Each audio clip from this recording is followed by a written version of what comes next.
Welcome back to another episode of the Owl Pod. I'm your host, David Litfin. Alongside me, my beloved co-host, Amelia, right? Today, we always say this, we have a very special episode for you guys. Mm-hmm. Gets more special every week. Every single week, it gets a little bit more special. Not only today are we going to recap what happened in Temple Athletics, not only are we going to bring you our beloved Temple takes and our Owl or Foul, we're also going to have the privilege of speaking to assistant volleyball coach, NCAA Woman nominee of the year, and former student athlete advisory committee president, Taylor Davenport. If you have anything to do with Temple Athletics, you know this name. You know this name. If you follow Temple Athletics, you certainly know this name. Especially volleyball. Sixth most kills of all time, Temple volleyball. I'm saying that correctly? Yeah. Thanks, guys. So happy to be here. Taylor's excited to join us. We're excited to talk to her. We're going to talk to her about her nomination for NCAA Woman Athlete of the Year. We're going to talk about going from player to coach in a year, how that transition's been. But before we get into that, we're going to start by talking some of the teams that competed previous week. And let's start with Temple football. Oh, yeah. Big week for Temple football. Big week for Temple football. They took down the UTSA Roadrunners at home. First conference dub. First conference game. And it was a pretty exciting one. First half, maybe not so exciting. Owls got off to a bit of a slow start. You had us in the first half. You really did. The Roadrunners had us in the first half. But as the half turned and the student athletes took the field for our 3.0 recognition game, I had a couple words with the UTSA equipment managers. They didn't seem too confident in their squad going into the second half, which gave me a little bit more confidence. You were trash talking them on the sidelines? At first I was, and they turned out to be nice guys. So I decided to just pick their brains on their team. And they weren't Only you would do that, actually. They were not confident, and it showed in the second half, to be fair. Yeah, I'm sure the equipment staff really has a lot to do with their game plan and stuff like that. For sure. And all I know is I would have loved to have been a fly on the wall of that locker room speech from Coach Keeler at halftime. Because me too. The team came out looking a little different in the second half. Pick six, got to shout out the defense on that.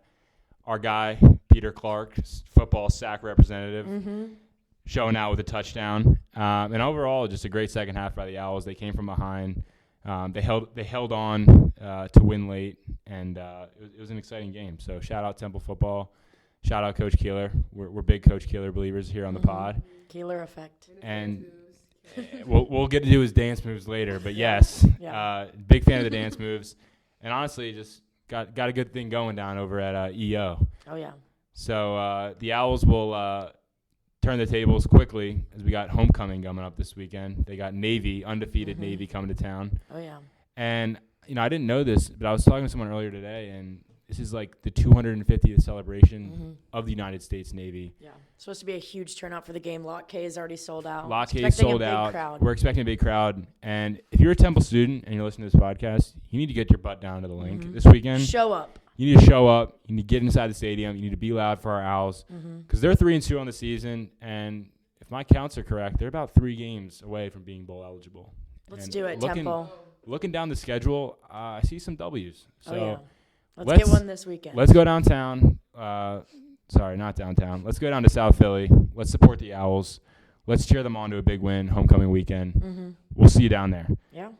All right, let's move on to women's soccer, who took on North Texas on Thursday at home in a close game. The Owls lost 1-0. But, Amelia, you were at the game on Thursday. What did you notice? What did you see from the Owls?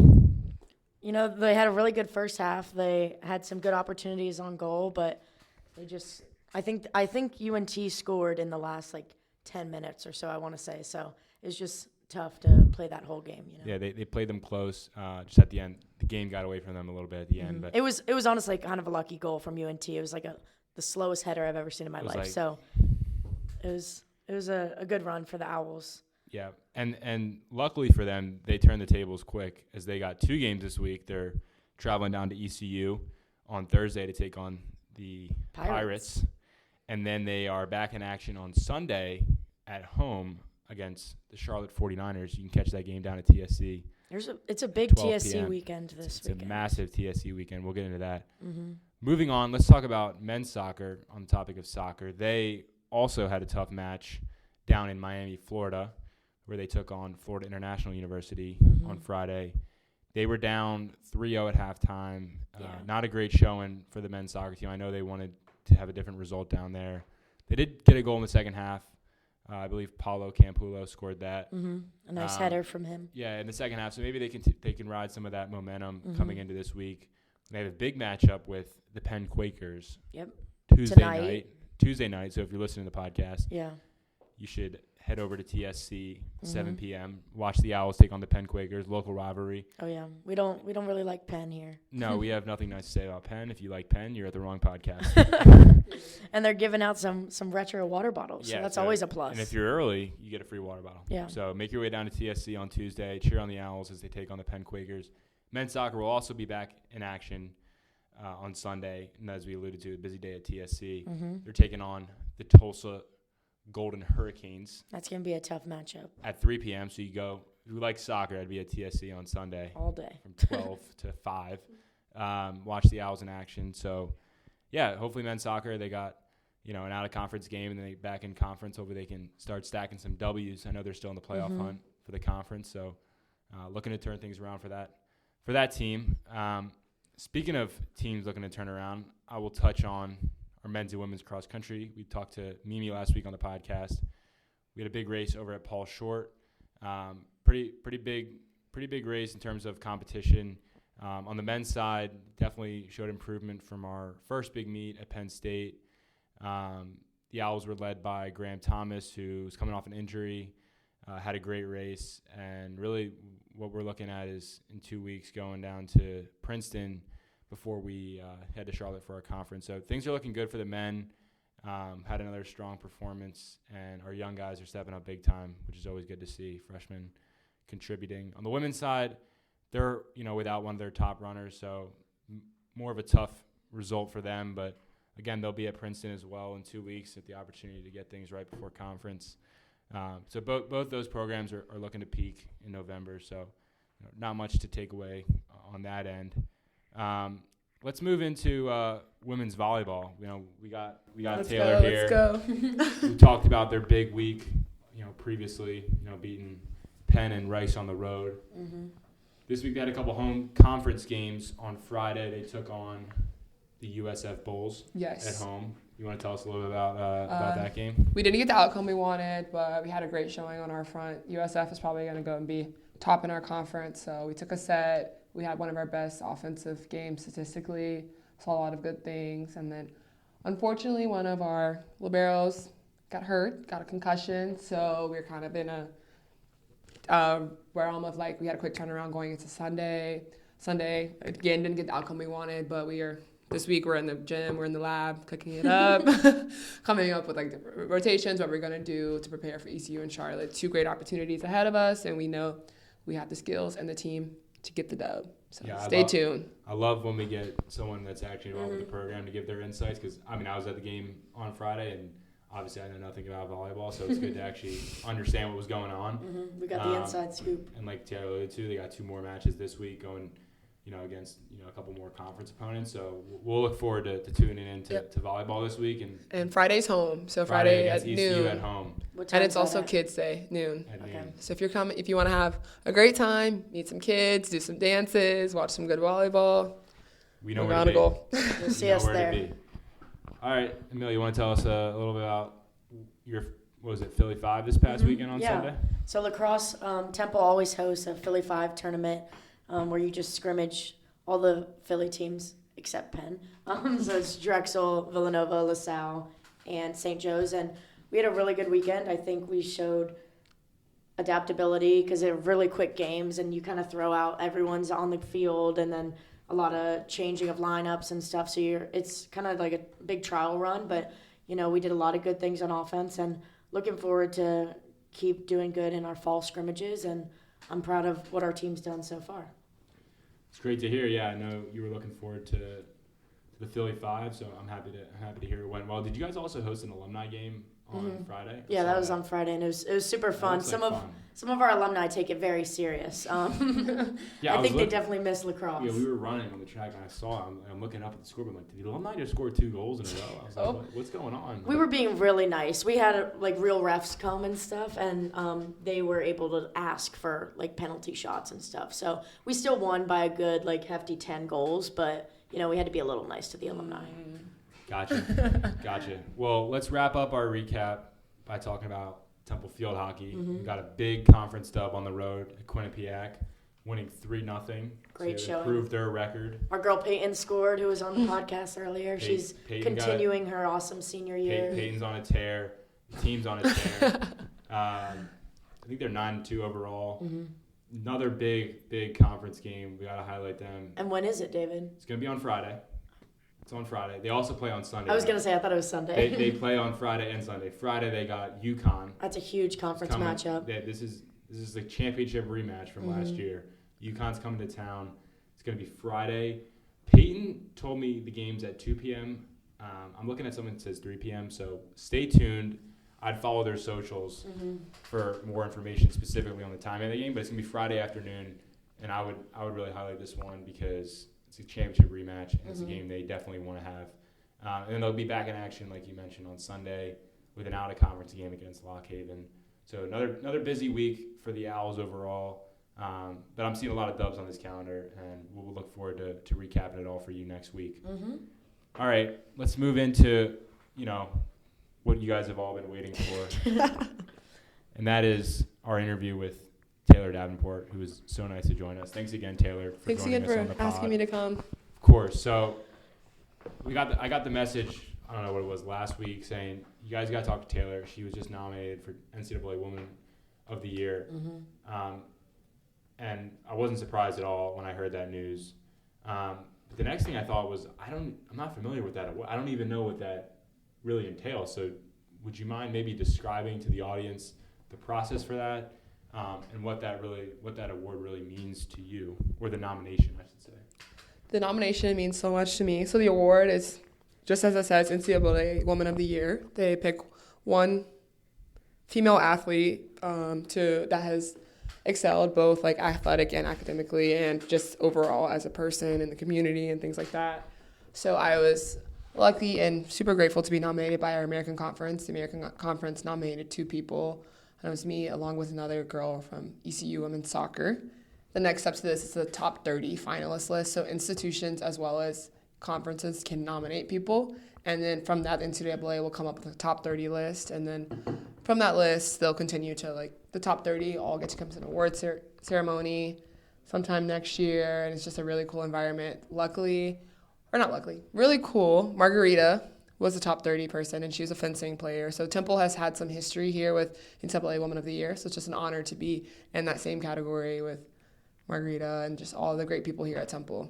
Yeah. That's awesome. I mean, obviously, among Margarita, who was a former fencer a couple years ago, and I remember as an underclassman at the time, felt like she was awarded or nominated for so many different things. Yes. So to be awarded or nominated for something similar to her or the same as her, you're doing something right. So congratulations on that front. Thanks. Again, not surprised, but definitely amazing. But I'm also curious, we mentioned you're now assistant coach of the volleyball team. I got to ask, how has that transition been from being the star volleyball player last year to now being on the sidelines coaching your former teammates? And also, I should mention, coaching alongside your former teammates.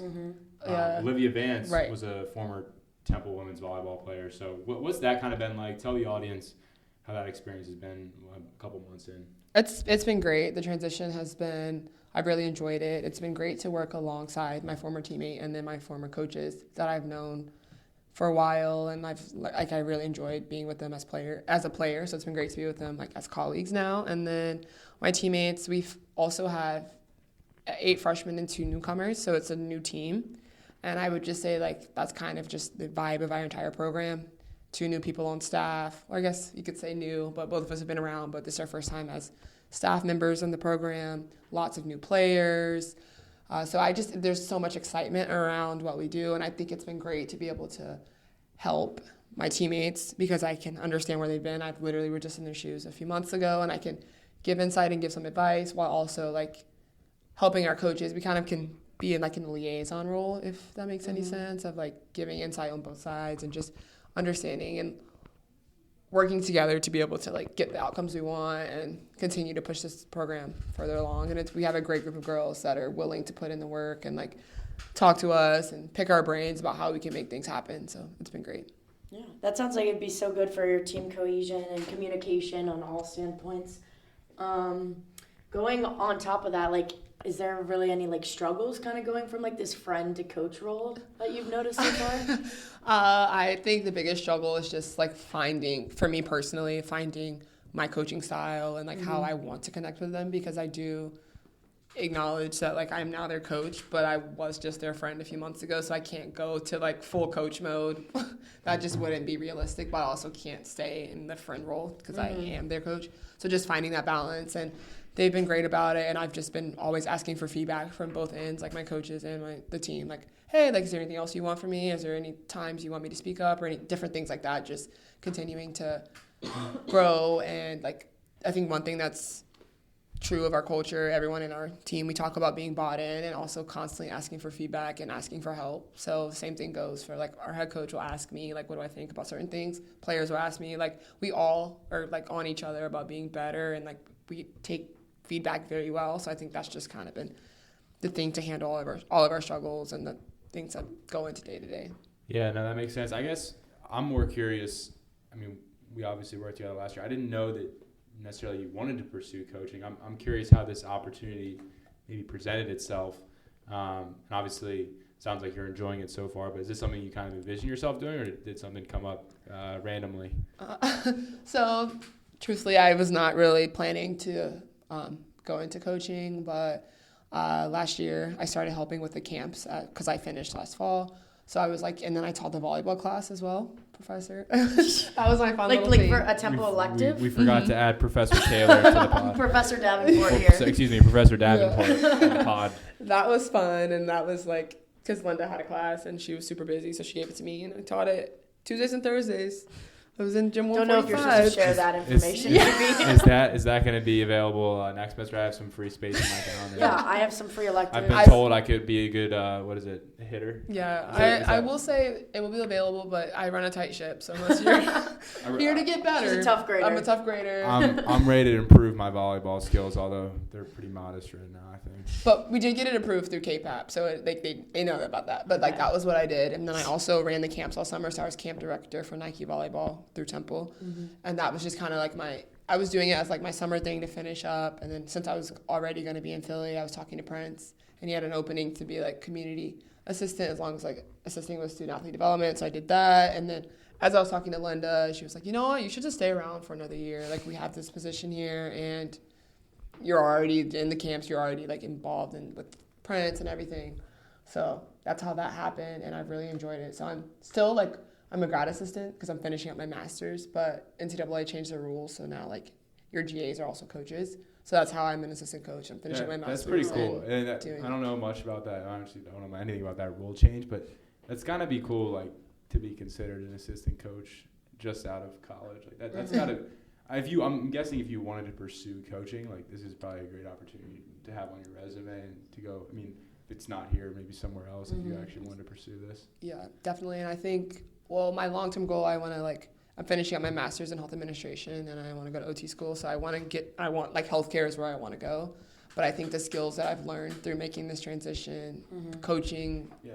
It's also just got to be fun to like be around the team in like a different lens. I'm thinking about for myself, like, you know, I'm not going to take a fifth year, but like sometimes I think it'd be fun to be around the program and like in a player environment. I mean, Amelia, have you thought about that at all? Like, I know you're obviously playing this year, but you're kind of in a similar spot where you're taking a fifth year. Have you thought about like going into coaching at all, or? Well, I'm actually on quite a similar path to Taylor. I was a health professions major, and I mean, I have been told, I think it was freshman or sophomore year, my assistant coach was like, you'd be great at coaching. And I do love, like, kind of what Taylor was talking about. I love the, like, teamwork aspects of things. I love leadership. Like, I'm in a leadership certificate now. I took leadership classes. Like, I love helping others, like the feedback, all that stuff. But I mean, I'd be lying if I say I haven't thought about it, because I think every college athlete like misses sports and Yeah. so I could definitely see myself doing that. But right now I'm thinking of probably sticking more to my plan in the healthcare world. Yeah. Yeah. I agree. But if something happens to Taylor, Bonnie, I would be willing to help out. Don't be surprised if Amelia's in Taylor's chair next year on the podcast talking. I also think like our roles as SAAC leaders and already being in leadership as student athletes has made the transition even more fun, because as SAAC we spent so much time like working with people at Star and like just doing more than just the typical student athlete. So the transition has been. Yeah. I also think like that's such a good point, because like building off of that, I feel like you get like such a greater attachment to your university. So it's like probably cool like you're not just assistant coach GA for like some random school. Like this is a school you played at. You spent you spent 5 years. 5 years here. She's like 5. It was a long 5 years. And it's interesting. I'm the like most tenured person in our program. Like I've been at Temple the longest. Like longer than coach. Longer than coach. Yeah, longer that's than amazing. our AT. That, longer than. That's like a fun fact. One That is of these, a fun fact. You know what we should do right now? We should just drop a little nugget that next SAAC meeting for SAACtivity, that's going to be like one of the questions. So if they listen to the podcast, they will know. About Taylor, or Taylor just being about the longest general? tenured volleyball. I mean, maybe the people on the volleyball team know that. Do you think they do? Well, Maybe. there's probably not many more that have been like there with you since like freshman year. Yeah, they right? all. No, but like the fact that she is has been around the team the longest out of anyone in the program. Do you think someone on the volleyball team knows that? They might, because our head coach is new. Maria's new. How new is she? I thought she's been here for like 3 years. Yeah, I think Bonnie has me beat. She's been here for 20 years, so What my about 5 years is Coach nothing Ford? compared to her. Been there for about a fourth of the amount of time that she has. Coach Ford's been here for a minute too. Coach Ford has been here for a while as well. So there's some longer tenured coaches, but there's also I think Arthur's also brought in a lot of new people. Oh, I've been here longer than Arthur. Yeah, same. Or actually, me and Arthur, I think, started the same year. You've been here longer. Yeah, basically He what we're trying to say started is my freshman Taylor's the most experienced person at Temple. Her next role is going to be AD, Taylor. Watch out, watch out. Anything Temple Athletics related, you have Taylor Davenport. She's the woman with the answers. Yeah, but yeah, and I really appreciate you coming on the podcast. We're excited to follow Temple volleyball. We'll be there Friday. You guys play again. I think we mentioned you guys play again on Sunday. Or Yeah, on the road? but we're on the road. We're playing in Charlotte. Probably in Charlotte. But Kids Day Friday, we'll Kids be Day there. Friday, At 12 noon, p.m. in between classes, come. Is there watch. going to be like slides or anything? Like, what do you do to tailor to the kids? We have our DJ, so we'll play some "Just Wanna Rock" for the Philly kids. They love that. They That love one, that. the stands are like vibrating when they Honestly, get up and like shake their hips. Volleyball games are so much fun because then they get the bleachers involved with it. Yes. It's like, volleyball games are a vibe. It's a loud affair Yeah. for sure. We'll There's do like a little bingo game that's gonna be going on Oh, I for love them. bingo. So I'm in. I'm sold. Fine, I'll be there. Good to see you. My Pirates. schedule's clear. Schedule's cleared. Let's go watch the Owls.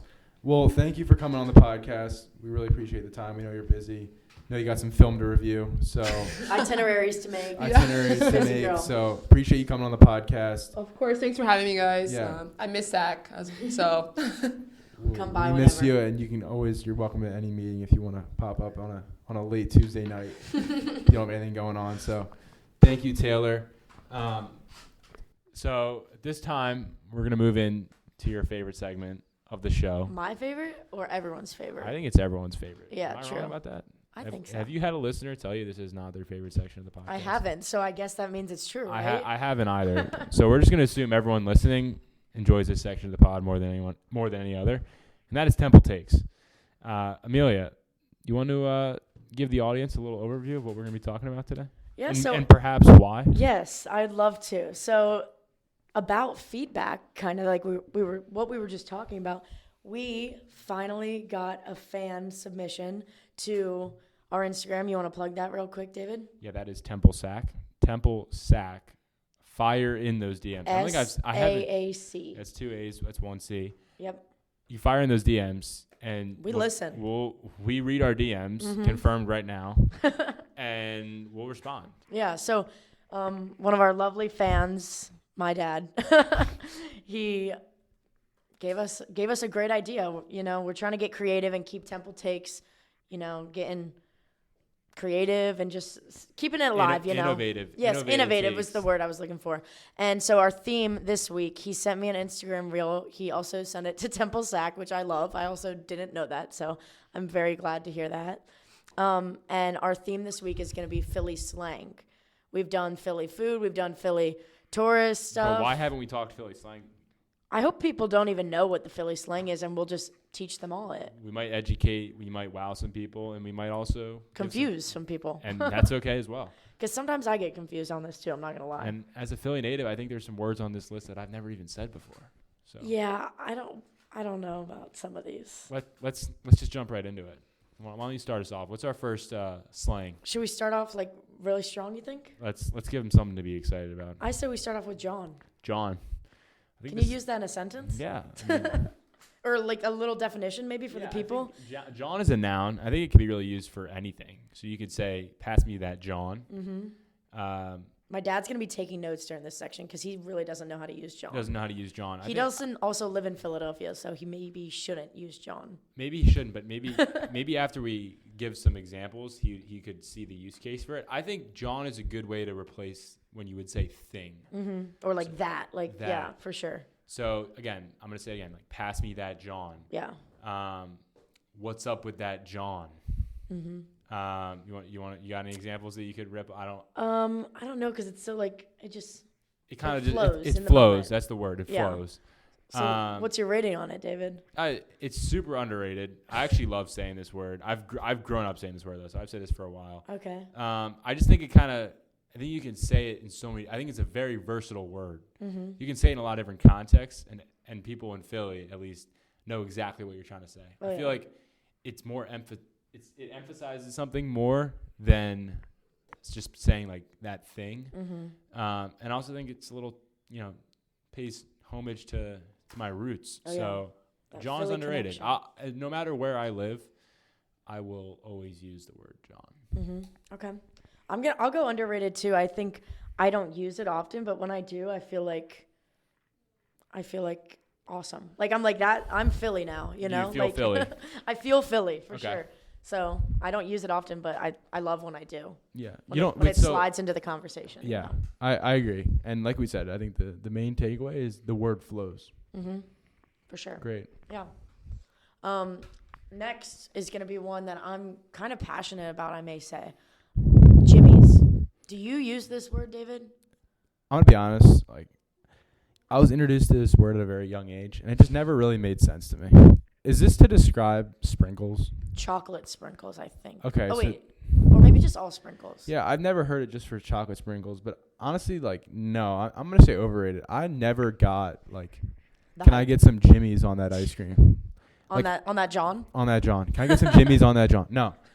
I would just ask for sprinkles. Like, I'm going to be honest, I never understood Jimmy's. I don't know where it derives from, but I'm just not a fan. And if you order ice cream and you say, can I get some Jimmy's on that? I know what you're talking about, but I just won't really understand why you used it. Yeah, why? Why would you say that? Can you offer an explanation? Because I'm guessing you're going to say underrated. No, I'm actually not. I'm going overrated as well.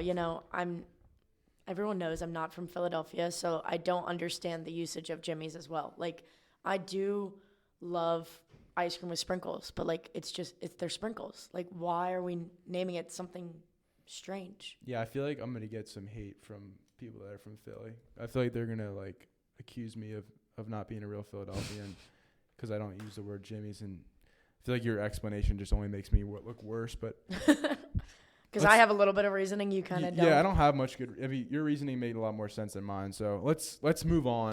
You just got introduced to that word when you moved here. You never heard. Yeah, I had never heard it. Yeah, so that's the difference. I grew up like hearing this, and I still never chose to accept it. Yeah, I don't even think I was introduced. Like, I might have been introduced kind of recently about it. Like, interesting. Because I mean, there's not many circumstances where you're getting ice cream with your friends. Yeah, you know. And I don't do this often, but I will give a shout out. Also, this business that I'm about to shout out is not a sponsor of Temple Athletics, so they should though. We keep them running. For my Van Wagner folks, just mute this part of the podcast. But Twist Creamery, the best. It's pretty awesome. On Cecil B. On Cecil B. Speaking of which, I think the owner's name is Jimmy, which is actually hilarious now that I think of it. And now he owns an ice cream shop. That's and awesome. He's pretty awesome, and they make really good ice cream. They also make the best waffle ice cream. You ever have that? Like, No, I haven't. Is that your go-to order? it's the go-to order. So what they do, I'm sorry for those that want to hear it takes, you're going to give me a sec here. Waffle, hot waffle, chocolate ice cream, Nutella, and banana with some powdered sugar on top. That sounds they amazing. fold it up into a container. It is delicious. Wow. Let me give you a little tidbit, too. The bottom waffle gets soggy, like chocolate. It gets like... Is that a good thing or a bad it's thing? Unbelievable. Okay, It's I didn't know. unbelievable. If you guys are listening to this, you need to make your way over to Twist and get yourself a waffle with chocolate ice cream. I always get gelati there. I love their, well, maybe this could be our segment to our next one. I love their Wooder ice Water ice. with a vanilla custard, I think. It's vanilla soft serve. Vanilla soft serve. That's what I'm it is. sorry. Yeah, Yeah. but it's so good. Custard, soft serve, they're pretty interchangeable. Yeah. So I said let's go Wooder next as Let's the go Philly Water. slang. Water. This is a hard one. I'm gonna say overrated. And originally I was leaning underrated, but I love saying water. But Do you say it naturally? I don't say it naturally. Okay. I was gonna say you don't also have like the accent that I think some like. Are you from Delco technically? Or No, I'm not. I'm from Monco, so Okay. I don't have a Delco accent. Yeah. And I'm also, this is important, I don't pretend to have a Delco accent. You think some Temple people fake it? You guys are out there. You know you're out there. It's the emphasis on the vowels. You guys are out there faking accents, and I don't appreciate it. I'm not from Delco. I don't pretend to be. That's number one. Water ice. In theory, it sounds cool to be like, oh, I'm from Philly. I say water, but like I'm not that person. I say water, but like. I'm not phased when I hear the word water. Yeah, I know exactly you grew up what with you're it, saying. you know. I grew up with it. I'm just not. It's just not my thing. So overrated. And also, if you're like forcing yourself to say water, then just stop doing that as well. Yeah, we're gonna go 3 for 3 and agree. I'm gonna also go overrated. I think I agree with you on that. Like you can kind of tell sometimes people like stop before they say it too, and they're like, "Yeah, I just need to get a." Wooder ice. It's like, who are you putting on this show for? And we don't have visuals, but you just the way you looked around when you said that, like it's exactly what it's they do. accurate. It's exactly what they do. So Yeah. if you're faking accents, especially Wooder, maybe you'll be the foul one week. Of our Yeah, next, it's not a flex. of our next segment. All right, next one. I think we should go drawlin. Drawlin. Do you use this word? Yeah, I actually do. Really? I don't. That's surprising. I don't use it like as much as maybe I'm like leading on to believe. I do use it though. Like, oh, that's drawing. Yeah. I'm gonna say underrated. I think this one's kind of funny. I think like if someone does something to piss you off, I'm just thinking specifically like one of my teammates. If they did something that pissed me off, like, oh, that's drawing. Like it means like doing too much, right? Yeah, that just means like, oh, like why did you do that? Yeah. Or like that's like, yeah, like doing too much. Yeah. But I think it, like the word John, I think it flows nicely. Yeah. Like, oh, that's drawing. Like, Yeah. I do use that. Okay. So you went underrated. I went underrated. Okay. I'm gonna disagree. I'm gonna go overrated. I think it kind of does have a good ring to it, but I'm not gonna lie, I had to look this one up in Urban Dictionary when I first moved here. Wait, you've never when you first moved here. So you've been accustomed to this term before. Now I know, like, oh yeah, that's drawing or drawl. Like, I think that's when I was first. Like someone, I think it was from New Jersey, said drawl, and I was like, oh, those New Jersey "What folks. did you just say?" Oh, don't get me started. And so I'm gonna go overrated. I think it's okay, but like I'm not gonna use it. I have probably used it before, but meh. Okay, I can respect that. Yeah, I think this next one kind of goes with drawing, like OD. OD. Yeah, I'm gonna tell a little funny story about this word. Yeah, I didn't use this much, and I think honestly, we're saying Philly slang. I think this might be even like New York slang. If I'm gonna be honest. I was gonna say I think this one might even go farther than that. I think everyone knows what OD means. It goes a little north, I think. But here's where it really originated. My first semester. Remember, if you guys were listening to our first episode, I started my college career at Syracuse, and they love this term up there. Like they love the term OD. I think it was a New York thing. I think it was like a Long Island, New York thing. I came down here and I started saying it, and for some reason it stuck with me, and I say OD a lot. And my story really starts this past summer when I was working at my job, and I was having an informal conversation. Like a real job, this right? This is a real job. Like this internship is in the This is city. an internship in the city, and I was like, I think it was at lunch, and I was having an informal conversation with someone, and I used the phrase OD. And someone full-time at the firm looked at me and was like, that is some North Philly slang if I've ever heard. And I was like, I'm not sure if it was North Philly, but it was definitely slang, and I probably shouldn't say that in the office. Agreed. But I think what I'm trying to get at is it's very underrated. I think OD can be used in a lot of different things. But really what it just means is you got to like chill. It's a little too much. And I think what I'm getting at is I'm currently on a team with a lot of freshmen and they doing too much. So I have to say OD probably more than I should. Do you think OD and drawlin are like kind of interchangeable? No. Because we said drawlin means like doing too much, I thought. I'm realizing that now, but I think they're different because I think if someone is like doing too much for OD, I think it would be like, for example, if they only had to run 5 miles in a given day, but they did 10 just because they felt like it, that was like OD mileage. Like that was too much. Okay. I think I just confused our entire And listening drawlin's base. a verb and OD is, I guess also, I don't know. Yeah, we're just confusing people maybe. If you turn off the podcast after this, like I probably wouldn't even blame you. That was pretty tough on my end, but I think OD is also underrated. I probably don't use any of these words like in my day-to-day lingo, but I think it gets the point across. Like everyone knows what you mean when you say it, and that's all I'm going to say on that. Yeah, you kept yours a little more brief than I did. Yeah, well, you were passionate about it, and you had the whole backstory. And, Yeah, that's true. I got less to say about it. Yeah, well, that does it for Temple Takes. Wait, no, we have one last one. Oh, excuse me. We have one more take. I didn't even know Good this is a surprise one. I wasn't briefed on this one. Good thing I'm here to keep you in line. DTS. DTS. For those that don't know, means down the shore. I was not briefed on this, but I have a take. This is you can go first, so only this area. Like, really?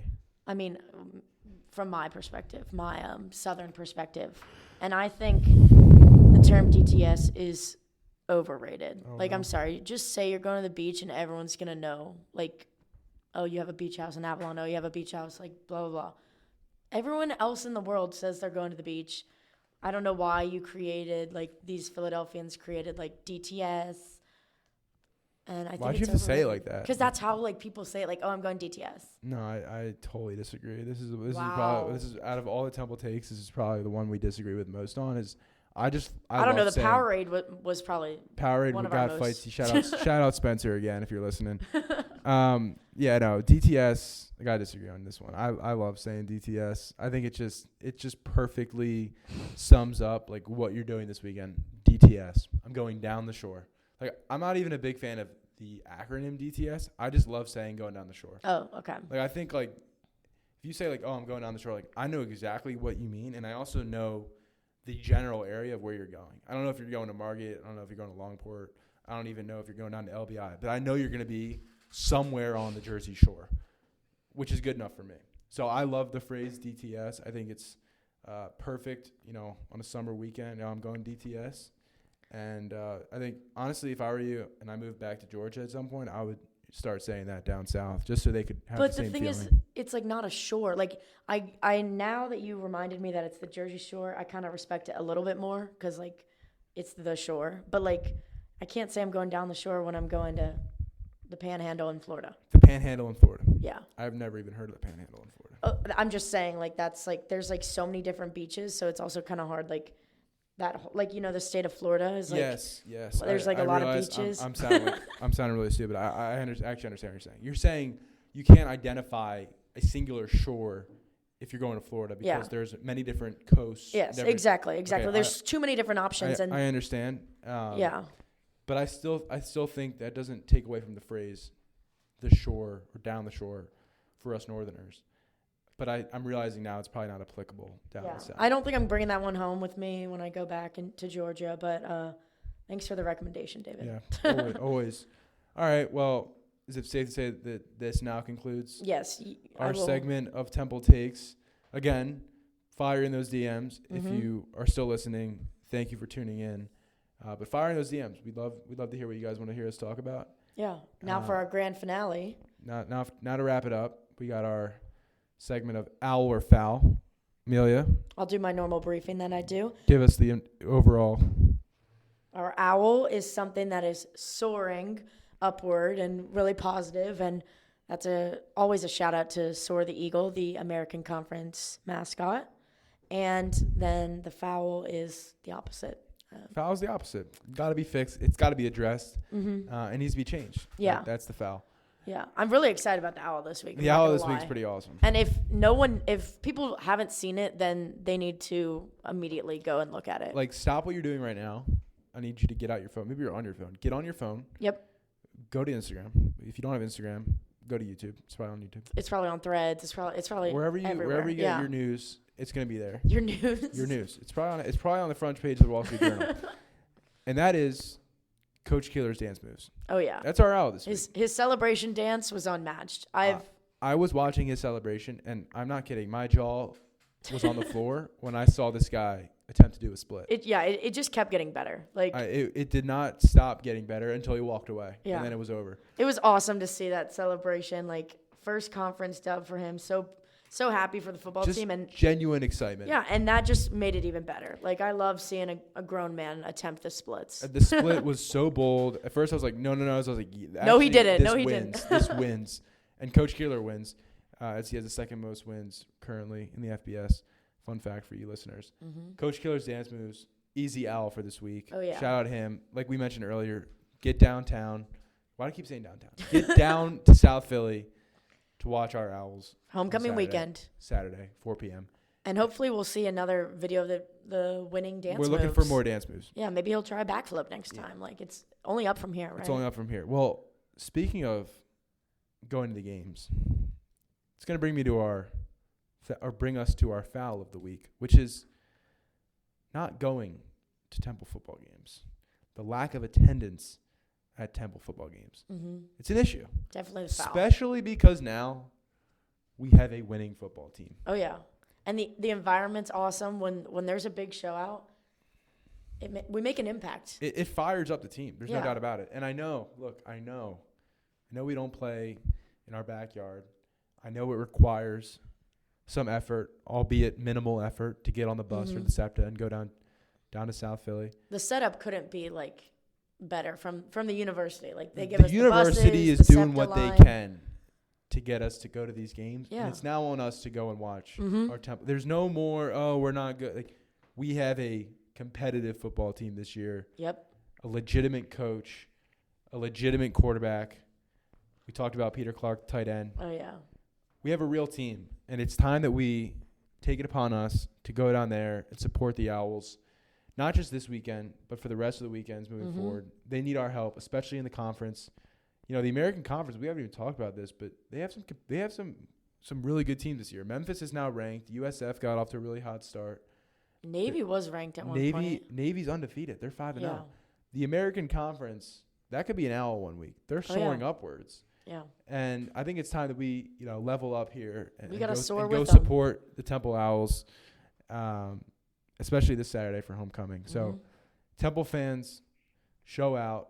Let's go support Temple football as they continue on their winning season. Anything else for us, Amelia? Any closing remarks as we wrap up on yet another great episode of the Owl Pod? I think that was the best way we could end it. Like, I'm going to be at the homecoming game. You're going, David? Sure, we'll be there. Yeah, and I think I'm excited. It's gonna be a great weekend for sure. Yeah, and as always, just want to thank you personally for listening to the Owl Pod. We appreciate your support. We've been doing this for a little over a month now. We're excited to keep going. Like always, please follow, share with a friend or two, maybe two friends this week if you're feeling ambitious. And Share the word. We'll look forward to recapping and talking next week on the pod. In the meantime, go Owls. Go Owls.